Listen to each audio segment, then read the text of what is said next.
मंदिर आंदोलन के साथ झारखंड में बढ़ी भाजपा, इस वजह से और मजबूत हुई पार्टी। नमस्कार, सुबह सवेरा न्यूज़ चैनल में आप सभी का स्वागत है। सुबह सवेरा न्यूज़ चैनल पे आप सब नए हैं तो लाइक और सब्सक्राइब करना नहीं भूले। समाचार विस्तार से। झारखंड में भाजपा मंदिर आंदोलन के जरिए ही मजबूत राजनीतिक स्थिति में पहुंची है।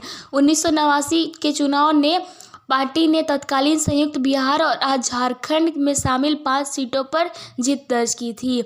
अयोध्या में राम मंदिर की स्थापना से जुड़े आंदोलन व सांस्कृतिक राष्ट्रवाद के मुद्दे ने भाजपा के कैडरों को जोड़ने की मदद की। साल 1989 में हुए चुनाव से ठीक पहले केंद्र की राजीव गांधी सरकार ने मस्जिद का ताला खोल पूजा की इजाज़त दी थी, लेकिन चुनाव के दौरान भाजपा ने सांसद से अयोध्या या समझौता के जरिए राम मंदिर का मुद्दा उठाया तो इसका बड़ा प्रभाव हुआ।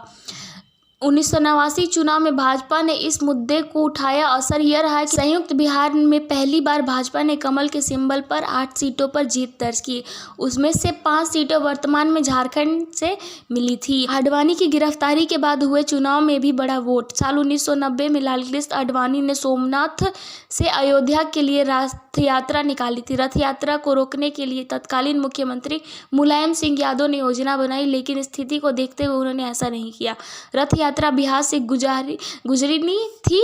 तब बिहार में लालू प्रसाद के नेतृत्व वाली जनता दल की सरकार थी। लालू प्रसाद की सरकार ने बिहार में रथ यात्रा को रोकने और लालकृष्ण आडवाणी को गिरफ्तार करने की योजना बनाई। जब रथ यात्रा समस्तीपुर पहुंची तो आडवाणी को गिरफ्तार कर लिया गया था। उनकी गिरफ्तारी के तत्कालीन IAS अधिकारी राजकुमार सिंह और SP रामेश्वर उरांव की बड़ी भूमिका थी।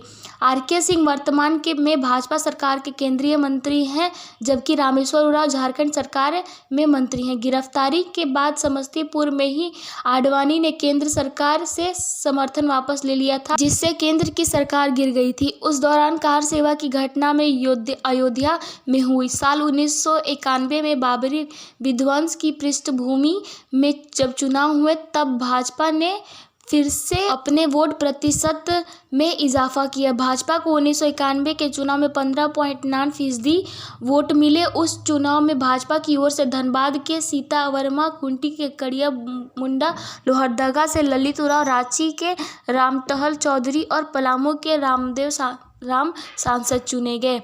भाजपा में पहली बार कमल के सिंबल पर 1984 में चुनाव लड़ा। तब संयुक्त बिहार में पार्टी को 6.9% वोट मिले, लेकिन किसी भी सीट पर जीत नहीं मिली। राम जन्मभूमि आंदोलन की पृष्ठभूमि पर भाजपा ने पहला चुनाव 1989 में लड़ा। तब झारखंड के हिस्से में पड़ने वाली 5 सीट भाजपा के खाते में आई। गोड्डा के जनार्दन यादव, हजारीबाग से यदुनाथ पांडे, खूंटी के कड़िया मुंडा, कोडरमा से रीतलाल वर्मा और गिरिडीह से रामदास चुनाव जीते। वहीं 2004 में अटल बिहारी वाजपेयी के नेतृत्व में चुनाव हुए तो पार्टी का वोट प्रतिशत 33% बढ़ा, लेकिन तब पार्टी महज 1 सीट कोडरमा पर ही जीत दर्ज कर सकी। तब UP सरकार केंद्र में सत्ता में आई थी।